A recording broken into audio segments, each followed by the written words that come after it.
Hello दोस्तों, banking pro channel में आपका स्वागत है। आज मैं अरिथमेटिक का इम्पोर्टेंट क्वेश्चन लेके आया हूँ। ठीक है, इससे पहले भी 2-3 क्लास लिया हूँ मैं, उसका भी देख लीजिएगा। ये क्या है, एग्जाम ओरिएंटेड क्वेश्चन है। ठीक है, एग्जाम में आपको देखने को मिलेगा ऐसे टाइप का क्वेश्चन। ठीक, तो सबसे पहले क्वेश्चन पे आते हैं। क्वेश्चन पे क्या बोल रहा है कि 3 व्यापारिक साझेदारी मनोहर, नारायण और ओंकार ने अपनी राशि 5:8:11 के अनुपात में निवेश की। 5 महीने के अंत में मनोहर कुछ राशि निवेश करता है, उसका कुल निवेश ओमकार के प्रारंभिक निवेश के बराबर होगा। यदि लाभ में ओमकार का हिस्सा 1870 रुपये है, तो कुल वार्षिक लाभ क्या होगा। ठीक, तो इसको देख लेते हैं। तो यहाँ पे 3 साझेदारी, मनोहर को एम से डी नोट कर लेता हूँ, और नारायण को एन से, और ओमकार को ओ से डी नोट कर लेता हूँ। ठीक है, फास्ट बनाने के लिए। ठीक, ये क्या, अपनी राशि इतने के अनुपात में निवेश करते हैं, मतलब 5:8:11 के अनुपात में क्या है, ये निवेश कर रहे हैं। ठीक, 5 महीने के अंत में मनोहर कुछ राशि निवेश करते हैं, मतलब 5 महीने के अंत में, और उसका कुल निवेश ओंकार के प्रारंभिक निवेश के बराबर होगा। ठीक, इसको मैं थोड़ा दूर दूर बना लेता हूँ। एम अनुपात एन अनुपात ओ। ठीक, या 5:8:11, इसको क्या करता हूँ मैं, एक्स मान लेता हूँ। ठीक, इतना निवेश कर रहे हैं स्टार्टिंग में। ठीक, यहाँ पे क्या है, मनोहर कुछ राशि निवेश करते हैं। ठीक, 5 महीने के अंत में, मतलब 5 महीने के लिए मनोहर क्या है, कुछ राशि निवेश करते हैं। ठीक, निवेश करता है, मतलब 5 महीना होने के बाद मनोहर क्या करता है, कुछ राशि को निवेश करता है। तो 5 महीने तो जितना राशि है उतना ही निवेश करेगी। तो पहले 5, स्टार्टिंग में कितना है निवेश करेगी, 5x। ठीक, तो 5 5 महीने के लिए क्या है, 5x निवेश करेगी, उसके बाद फिर कुछ राशि निवेश करेगी। ठीक, ये चीज बोल रहा है, ये चीज को ध्यान में रखना। ठीक, उसके बाद कुल निवेश ओमकार के प्रारंभिक निवेश के बराबर होगा। ठीक, इसका जो टोटल निवेश है, ठीक, टोटल जो निवेश है उसका ओमकार के प्रारंभिक निवेश के बराबर होगा। मतलब मनोहर का जो क्या बोलते हैं कुल निवेश है, वो ओमकार के निवेश के बराबर होगा। ठीक, यदि लाभ में ओमकार का हिस्सा 1870 रुपये है, तो कुल वार्षिक लाभ क्या होगा। ठीक, वार्षिक लाभ बोला है यहाँ पे। ठीक, तो 1 ईयर लेंगे, 1 ईयर में कितना, 12 मंथ होते हैं। ठीक, तो यहाँ पे क्या है, नारायण और ओंकार के बारे में कुछ बोला नहीं गया है, तो यहाँ इसका क्या है, 12 मंथ और 12 मंथ कर देंगे। ठीक, ये क्या है, 5 महीने के बाद कुल निवेश कर रहे हैं, जो टोटल निवेश कितना होगा, 11x होगा। तो यहाँ पे टोटल 11x हो जाएगा जोड़ के। ठीक, क्योंकि टोटल जो निवेश करा है वो कितना करा, 11x जोड़ के किया, टोटल 11x हो गया। और 5 महीना पहले निवेश कर चुका है 5x, तो यहाँ पे क्या है, 7 महीने के लिए निवेश करेगा। ठीक, अब इसको क्या कर देंगे हम लोग, रेशियो में लिख लेंगे। ठीक, या 5×5 = 55x plus 77x, ratio 12×8 = 96x। यहाँ पे क्या है, 132x आ जाएगा, इसको मल्टीप्लाई करेंगे तो। ठीक, तो उसको जोड़ देते हैं। ठीक, 5×5 = 25 है यहाँ, सॉरी, यहाँ पे क्या है, 25x है। ठीक, अब क्या है, इसको जोड़ेंगे, 7×5 = 2, हाथ में आए 102x हो जाएगा, यहाँ 96x हो जाएगा, यहाँ 132x हो जाएगा। ठीक, इतना हो गया। अब क्या बोल रहा है, इसको हम लोग क्या है, जिससे कटेगा काट देते हैं। ठीक, 3 से कटेगा, 6 से कट जाएगा, 6×6, 6×7 = 42, 6×6, 6×6 = 36। ठीक, और 6×6 = 12, 6×12x। ठीक, और यहाँ पे क्या है, ओंकार का जो हिस्सा है लाभ का, वो 1870 है। तो ये जो रेशियो आया है, ये क्या है, प्रॉफिट का रेशियो आता है हमेशा। निवेश करते हैं कुछ महीने के लिए, ठीक है, जितना निवेश करते हैं उसको अगर टाइम से, ठीक, कितना समय के लिए निवेश, उसको मल्टीप्लाई करते हैं, तब जाके हमको क्या है, प्रॉफिट मिलता है। ठीक, तब जाके हमको क्या मिलता है, प्रॉफिट मिलता है। तो यहाँ पे हम ये बोल सकते हैं कि जो 22x है, वही क्या है, 1870 के बराबर है।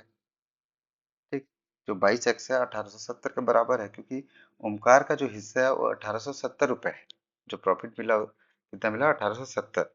ठीक, जो लाभ लाभ का हिस्सा बोला है ना, जो टोटल लाभ होगा, अब इसमें से क्या है, टोटल लाभ तो मिलेगा, उसमें से जो ओमकार का जो हिस्सा है प्रॉफिट का, वो 1870 है। तो यहाँ पे क्या है, 22x क्या 1870 के बराबर हो जाएगा। तो 11 दूनी 22, 11 11 7 77, 2 से कटेगा 2 8 16, 2 2 5, तो x का वैल्यू 85 आ गया। ठीक। ठीक है, यहाँ पे क्या है, टोटल प्रॉफिट बोला है, तो टोटल प्रॉफिट को जोड़ देंगे रेशियो में जितना भी है। ठीक, तो यहाँ पे 6 जोड़ देंगे इसको, टोटल को, 6 2 8, ठीक, 15 का 5 हाथ में आया, 1 2 3 4 1 5, ठीक, 55x आ गया टोटल जो प्रॉफिट। ठीक है, तो 55x आ गया। यहाँ पे टोटल जो प्रॉफिट है कितना आ गया, 55x। हम लोग x कितना निकालते हैं, 85, तो 55 इंटू 85 कर देंगे, x का वैल्यू में पुट कर देंगे। ठीक, तो 11 का क्या होगा, 5 8 5 13 3 8 1 9, टू 5 कर देंगे। ठीक, 5 25 25, 5 2 5 3 15 16 17 7 1 9 5 6 45 1 46, तो 4675 आ गया टोटल प्रॉफिट। तो यहाँ पे क्या है, ऑप्शन डी सही होगा, 4675। ऐसे ही क्या सॉल्व करना है। ठीक, अब क्या क्वेश्चन नंबर 2 पे आते हैं। क्वेश्चन नंबर 2 पे क्या बोल रहा है कि यदि धारा की प्रतिकूल x किलोमीटर तय करने में लगने वाला समय धारा के अनुकूल x प्लस 48 किलोमीटर तय करने में लगने वाला समय का 2 गुना है। यदि धारा के अनुकूल नाव की गति और धारा के प्रतिकूल नाव की गति का अनुपात 7:2 है और शांत पानी में x माइनस 10 किलोमीटर की दूरी तय करने में लगने वाला समय 6 घंटा है, तो धारा की गति ज्ञात कीजिए। करंट का हमको निकालना है। ठीक है, करंट को क्या है, मैं सी से मान लेता हूँ। ठीक, तो हमको क्या है, करंट का वैल्यू निकालना है।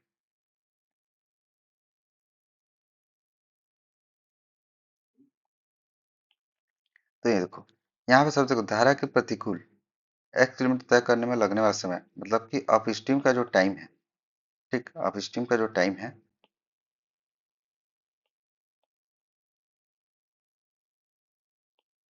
ठीक है, अपस्ट्रीम का जो टाइम है, ठीक, वो क्या है, डाउनस्ट्रीम, ठीक है, मतलब अनुकूल x प्लस 48 किलोमीटर तय करने में लगने वाला समय का दोगुना है, मतलब कि डाउन टाइम के दुगुना है।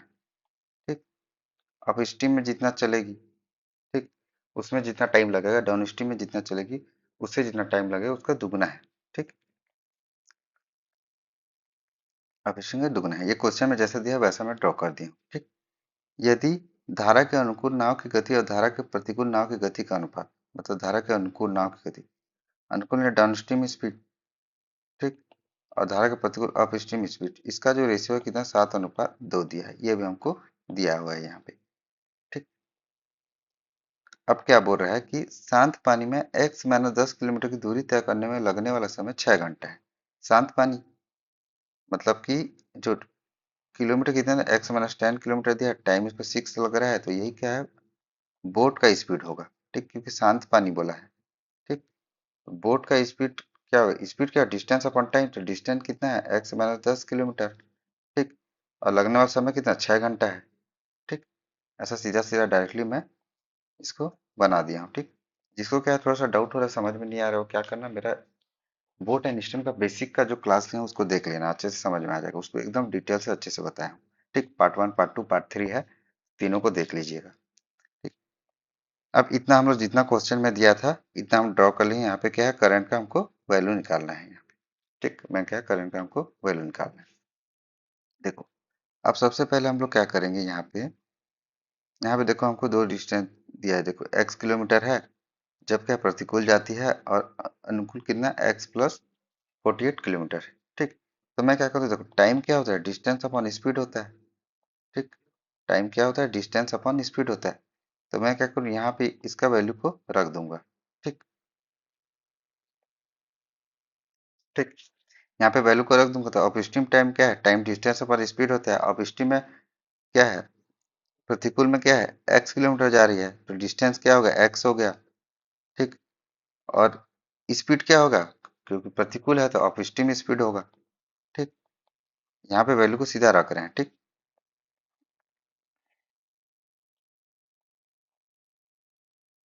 यहाँ पे मैं अच्छे से लिख ले रहा हूँ इसको, x अपॉन अपस्ट्रीम। ठीक, और यही किसके बराबर है, डाउनस्ट्रीम। डाउनस्ट्रीम में कितना किलोमीटर जा रही है, x प्लस 48 किलोमीटर जा रही है। ठीक, और स्पीड कितना है, डाउनस्ट्रीम स्पीड हो जाएगा। ठीक, इसको ले लेंगे। इतना करने के बाद हम लोग क्या अप स्ट्रीम और डाउन स्ट्रीम देखो, देखो, ये वाला डिब्बा देखो, ठीक, ये वाला। तो हम लोग क्या करेंगे, इसका वैल्यू को हम लोग क्या करेंगे, यहाँ पे पुट करेंगे, ठीक। यहाँ पे पुट करेंगे तो क्या एक्स अप स्ट्रीम का वैल्यू कितना हो गया, 7, ठीक। 7, यहाँ पे वाई भी मान लेते हैं, चलो वाई भी मानेंगे, कट जाएगा दोनों, कोई मतलब नहीं, फिर भी बता दे रहा हूँ समझने के लिए, यहाँ वाई हो गया, ठीक। अप स्ट्रीम नहीं, यहाँ 2 होगा, सॉरी, अप स्ट्रीम में का वैल्यू 2 दिया है ना यहाँ पे, तो यहाँ पे क्या है 2y हो गया, ठीक। यहाँ पे क्या है x प्लस 48, डाउन स्ट्रीम कितना 7y हो गया, वाई वाई कट जाएगा, ठीक। अब इसको क्या सॉल्व कर देंगे तो x का वैल्यू निकल जाए, 7x हो गया, ये कितना हो गया, यहाँ पे क्या है इंटू 2 भी है, ठीक। यहाँ पे क्या है, यहाँ पे पुट करेंगे तो इंटू 2 भी है ना, तो इंटू 2 भी कर देंगे यहाँ पे, ठीक। तो यहाँ पे क्या है, दो इधर चला जाएगा, 2 दूनी 4 हो जाएगा, 4x हो जाएगा प्लस 48 इंटू 4 हो जाएगा, ठीक। इधर आ जाएगा तो ये क्या है 3x is equal to 48 into 4, तो x का वैल्यू क्या हो जाएगा, 48 इंटू 4 डिवाइड बाई 3, तीन को तीन, तीन छः कट्ठा 16 चौं 64, तो x का वैल्यू कितना आ गया 64 आ गया यहाँ पे, ठीक। यहाँ पे हम लोग क्या है x का वैल्यू निकाल लिए, ठीक। इसको थोड़ा मिटा देता हूँ मैं, ठीक है। तो x का वैल्यू में क्या है, हम लोग 64 यहाँ निकाल लिए, ठीक। अब हमको क्या बोल रहा है, करंट का वैल्यू निकालने बोला है, ठीक, ठीक। इतना हो गया। अब इसको क्या करेंगे हम लोग, x का वैल्यू को यहाँ पुट कर देंगे तो बोर्ड का स्पीड निकल जाएगा, ठीक। जो जो मैं ड्रॉ किया था उस पर क्या पुट करते जा रहा हूँ, ऐसा ही क्या करना है एग्जाम में आप भी बनाना, ठीक। ये क्या है, पीओ प्री लेवल का क्वेश्चन है।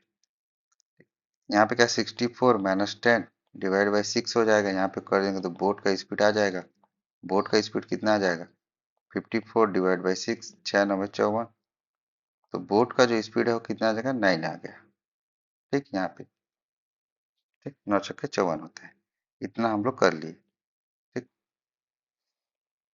अब जब बोट का स्पीड आ गया हमारे पास, ठीक, हमारे पास क्या है बोट का स्पीड आ गया, तो डाउन बोट का जो फॉर्मूला क्या होता है, down stream plus up stream divide by 2 होता है, ये फार्मूला होता है, बेसिक क्लास में मैं इसको बता चुका हूँ, ठीक। तो डाउन स्ट्रीम कितना है 7 है, ठीक, 7y है, ठीक, y मानी थी ना, अप स्ट्रीम कितना है 2y है डिवाइड बाई 2 है, इसी का वैल्यू 9 है, तो 9 दूनी क्या 18 हो गया, ठीक। तो यहाँ पे क्या 7y,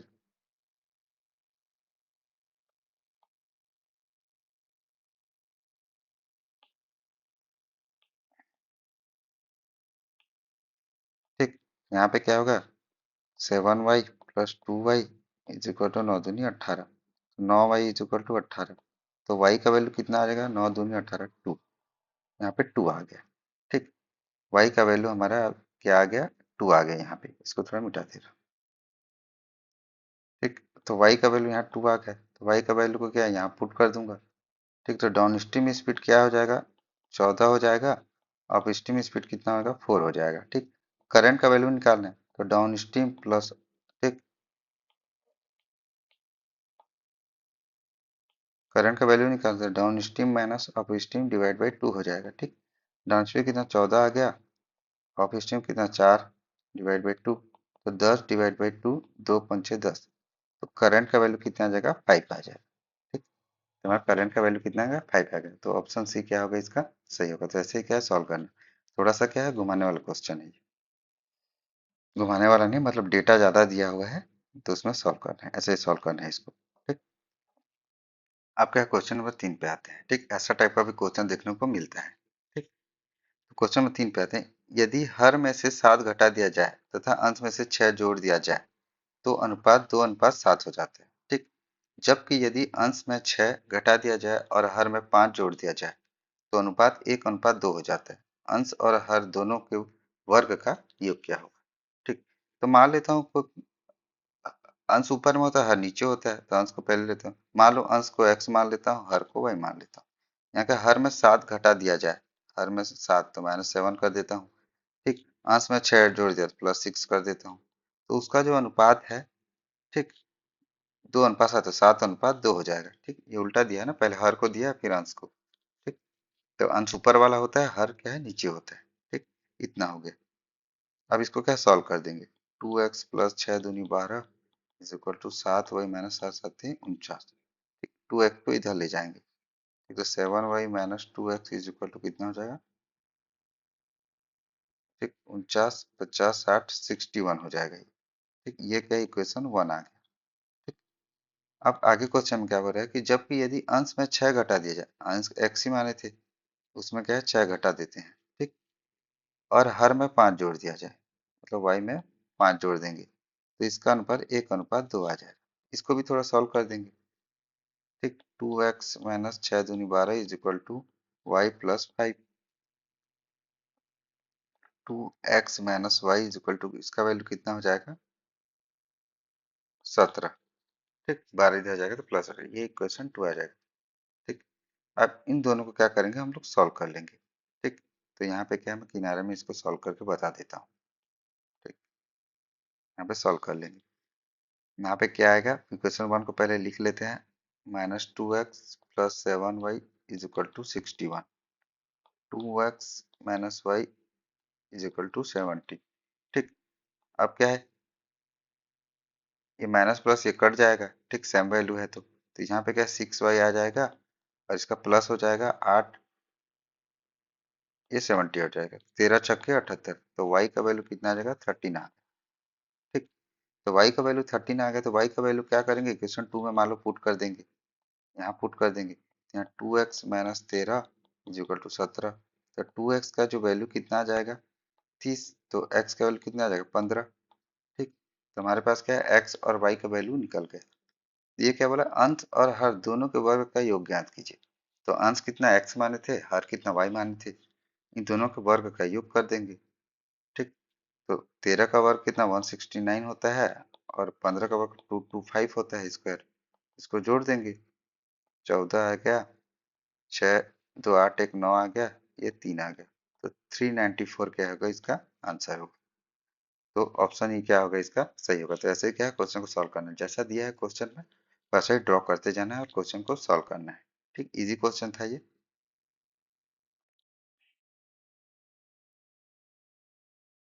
आपका क्वेश्चन नंबर 4 पे आते हैं।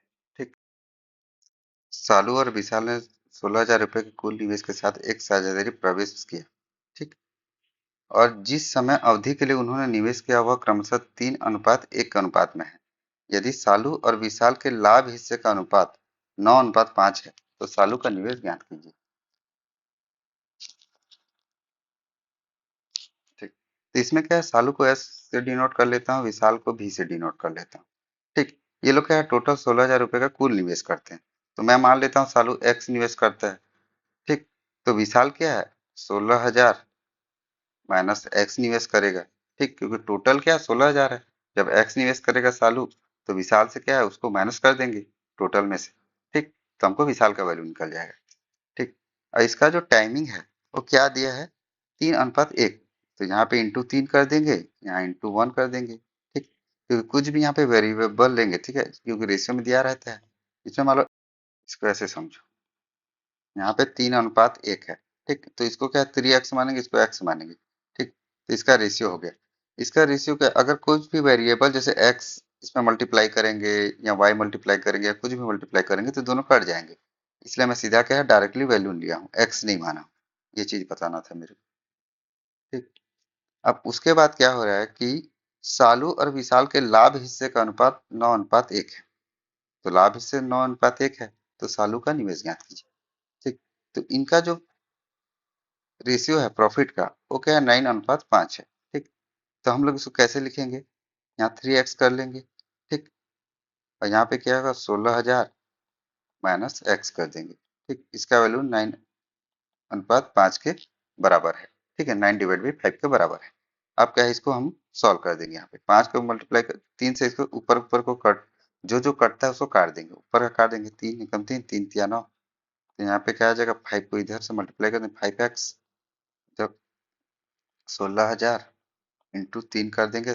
ठीक, -3x। ठीक, सो काटना मत क्योंकि कट जाएगा। ठीक, यहाँ पे क्या आके प्लस हो गया, तो यहाँ पे 8x हो गया, यहाँ पे 16,000 हो गया, इंटू 3 हो गया, 8 3 16, यहाँ 2,000 हो गया।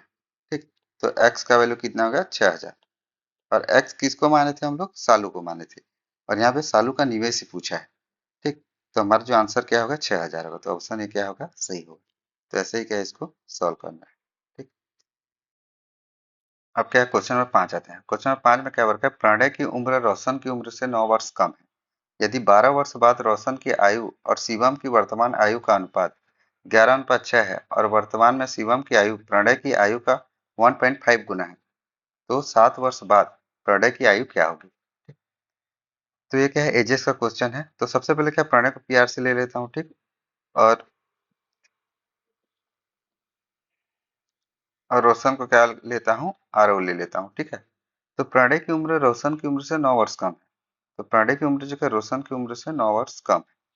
ठीक,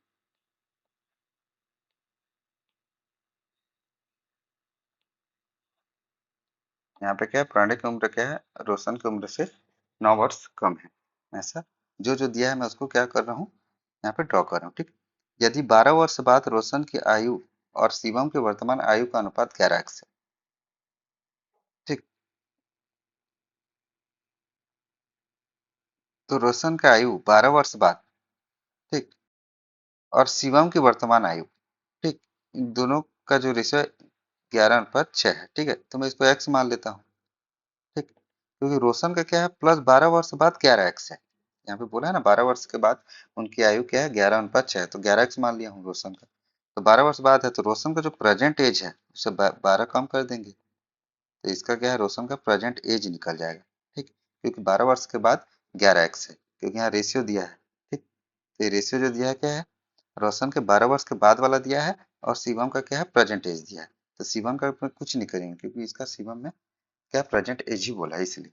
ठीक, अब उसके बाद इतना करने के बाद क्या करेंगे, वर्तमान में शिवम की आयु प्रणय की आयु के 5 गुना है। मतलब वर्तमान में जो शिवम की आयु है वो प्रणय की आयु का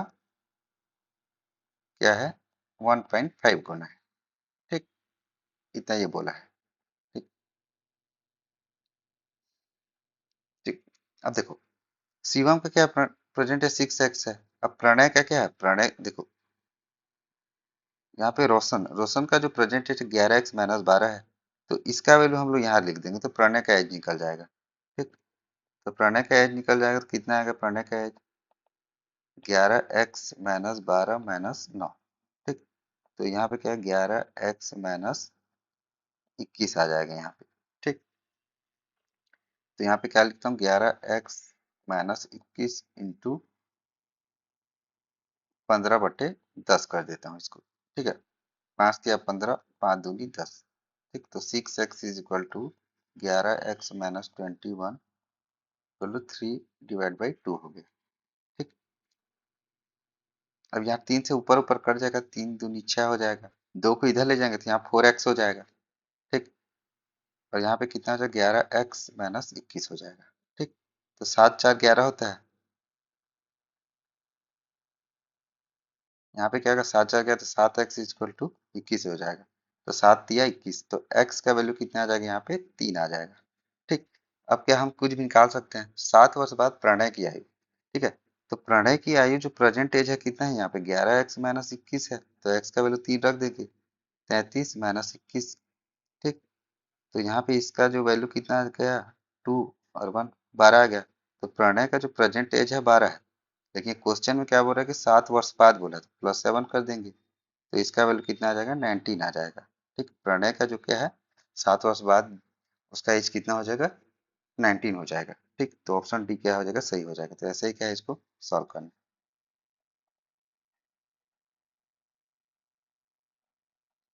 अब क्या, क्वेश्चन नंबर 6 पे आते हैं। ठीक, क्वेश्चन नंबर 6 पे क्या बोल रहा है कि 3 मित्रों ए बी सी द्वारा एक कार्य को पूरा करने में लिया गया समय का अनुपात 5:6:3 है। यदि तीनों मित्र एक साथ कार्य कर रहे हों तो कार्य 8 घंटे में पूरा हो गया। ठीक, 8 घंटे में क्या है, तीनों एक साथ कार्य किए तो 8 घंटे में कार्य पूरा हो जाएगा। याद कीजिए कि व्यक्ति ए अकेले उसी कार्य का आधा भाग पूरा करने में कितना घंटे लगे। तो यहाँ पे देखो, A ratio B ratio C, यहाँ पे क्या है, हमको टाइम का हमको रेशियो दिया है, 5:6:3 दिया है। ठीक, ये क्या है, टाइम का रेशियो है, और तीनों क्या है, एक ही काम को कर रहे हैं। ठीक, यहाँ बोला सेम काम को कर रहे हैं तीनों। ठीक, और वो टोटल क्या है, 8 घंटे में काम को पूरा कर देते हैं। ठीक, तो इसका देखो हम लोग क्या करेंगे, स्पीड, ठीक, क्योंकि इफिशियंसी का रेशियो निकालना है, ठीक, स्पीड नहीं है यहाँ पे, सॉरी, ये टाइम, हमको क्या है इफिशियंसी का रेशियो निकालना है, ठीक। तो यहाँ पे क्या हम लोग कभी भी क्या एक ही काम को करेंगे, और यहाँ पे क्या तीन वेरिएबल है, ठीक, क्योंकि तीन तीन व्यक्ति हैं यहाँ पे, ए बी सी, तीनों का टाइम अलग अलग है, ठीक। अब इसका इफिशियंसी निकालने क्या करेंगे हम लोग, इसका एलसीएम ले लेंगे, ठीक है, इसका एलसीएम ले लेंगे तीनों का, तो इसका पाँच छः और तीन का एलसीएम कितना 30 आ गया, ठीक। अब एलसीएम करके इसका क्या है डिवाइड कर देंगे, जो जो वैल्यू दिया है उससे क्या है, जो टाइम दिया है उससे डिवाइड कर देंगे इसको। तो ए को क्या है, ए का क्या है टाइम 5 है, तो 5 से डिवाइड कर देंगे, यहाँ पे 6 आ गया इसका, ठीक। एक बी को क्या करेंगे, वैसे ही क्या करेंगे, बी को क्या करेंगे, यहाँ पे 30 आया एलसीएम, बी को क्या 6 से डिवाइड करेंगे, ठीक। बी के टाइम से इसको डिवाइड करेंगे, 6 5 6, तो यहाँ पे क्या आ गया 5, इसका इफिशियंसी आ गया, ठीक, डिवाइड करते जाएंगे। ऐसे सी क्या करेंगे, 30 से 3 का, तो यहाँ इसका जो इफिशियंसी है कितना आ गया, 10 आ गया, ठीक। तो जस्ट क्या करेंगे, जब भी टाइम दिया रहेगा और एक ही काम को कर रहे होंगे, तो उसका इफिशियंसी निकालने के लिए क्या करना, उसका एलसीएम ले लेना, और उसका टाइम जो दिया हुआ है उससे क्या डिवाइड करते जाना, तो जो वैल्यू प्राप्त होगी वही क्या होगी, इफिशियंसी होगी, ठीक। अब क्या ए अकेले उसी कार्य का आधा भाग को पूरा करने में कितना घंटे लगेगा, ठीक। अब देखो ये तीनों क्या 8 घंटे में काम को पूरा कर रहे हैं, तो वर्क इज इक्वल टू क्या होता है, इफिशियंसी इंटू डे होता है। टोटल इफिशियंसी कितना है यहाँ पे, 6 5 11 21 है, टोटल जो टाइम है वो कितना है, डे टाइम वही होता है, ठीक, टाइम कितना 8 है, तो टोटल जो वर्क कितना आ गया यहाँ पे, 168 आ गया, ठीक। ये क्या है टोटल वर्क हो गया, लेकिन ये अकेले उसी कार्य का आधा भाग को पूरा करने में कितना समय, आधा भाग मतलब डिवाइड बाई 2 कर देंगे, क्योंकि पूरा काम क्या है 168 है, तो 2 8 16, 2 4 8, 84 हो गया। और इसको क्या है काम कर, मतलब 84 काम को करने में उसे कितना घंटा लगेगा, ठीक। तो ए का एफिशिएंसी कितना है देखो, निकाले तो अभी 6 है, तो 6 से डिवाइड कर देंगे, ठीक। 6 से डिवाइड इसलिए करेंगे क्योंकि यहाँ पे हमको टाइम पूछा है, ठीक। यहाँ पे क्या है आधा वर्क कितना 84 आ गया, तो टाइम क्या होता है वर्क अपॉन इफिशियंसी होता है, तो यहाँ वर्क कितना है 84 है, और टाइम इफिशियंसी कितना 6 है, तो 6 4 24, यहाँ 14 आ गया, तो उसको कितना लगेगा 14 घंटा लगेगा, ठीक। तो ये क्या है बन गया अच्छे से, ठीक। ये क्या 6 इंपॉर्टेंट क्वेश्चन था आज का, क्वेश्चन क्या था, ये क्या है इजी टू मॉडरेट था, ठीक। ये क्या है पीओ प्री में पूछे जाने वाले क्वेश्चन है, तो अच्छे से देख लीजिएगा, अगर समझ में नहीं आया तो वीडियो को क्या कीजिएगा 2 से 3 बार देख लीजिएगा। तो please guys like and subscribe कर देना। अब मिलते हैं नेक्स्ट क्लास में। धन्यवाद।